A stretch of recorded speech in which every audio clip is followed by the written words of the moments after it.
বিশ্বাস আর নৈতিকতা আমাকে আমার রবের কাছে পৌঁছে দিয়েছিল। সালটা ছিল 2013। হঠাৎ করে আমি অনুভব করলাম আস্তে আস্তে আমি কিছু স্মৃতি ভুলে যাচ্ছি অতীতের, আর কিছু স্মৃতি মনে পড়তেছে। আমার বিয়ে হলো, বাবার বাড়ি থেকে শ্বশুর বাড়িতে পাঠানো হলো। শ্বশুর বাড়িতে এসে আমি দেখলাম ভিন্ন এক চিত্র, যেটা আমি আমার বাবার বাড়িতেও দেখেছিলাম।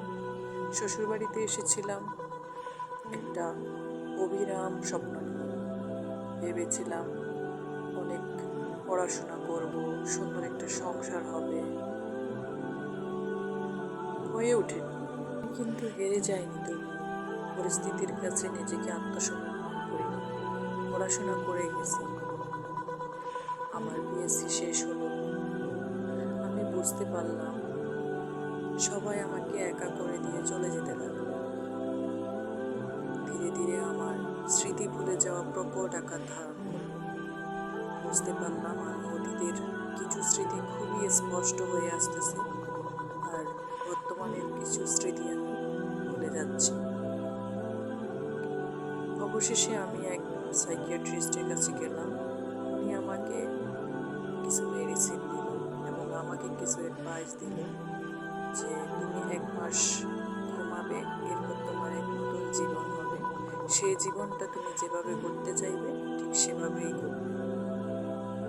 ঠিক তেমনই হলো। আমি 1 মাস ঘুমালাম। 1 মাস পর আমার যখন হুঁশ আসলো, আমি চিন্তা করলাম কেন আমি নামাজ পড়ি না, কেন আমি কোরআন তেলাওয়াত করি না, কেন আমি আমার রবের কাছে তওবা করি না অতীতের গুনার জন্য। এ যেন এক নতুন জীবন আমি খুঁজে পেলাম। আমি ধীরে ধীরে নামাজ পড়া শুরু করলাম, কোরআন কোরআন পড়তে শুরু করলাম। যখনই বের হতাম আমার মনে হতো কেন আমি পর্দা করি না। ধীরে ধীরে আমি নিজের টাকা দিয়ে, একটু একটু করে টিফিনের টাকা দিয়ে আমি বোরকা কিনলাম, একদম পুরো পর্দা করা শুরু করলাম। আলহামদুলিল্লাহ, এই এক নতুন জীবন আমি নিজেকে খুঁজে পেয়েছি। আমার রবের কাছে হাজারো শুকরিয়া।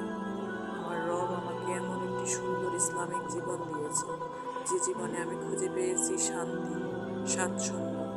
এখন আর আমাকে কারো কাছে কিছু চাইতে হয় না, আমি আমার রবের কাছে গিয়ে সব কিছু পাই। আলহামদুলিল্লাহ।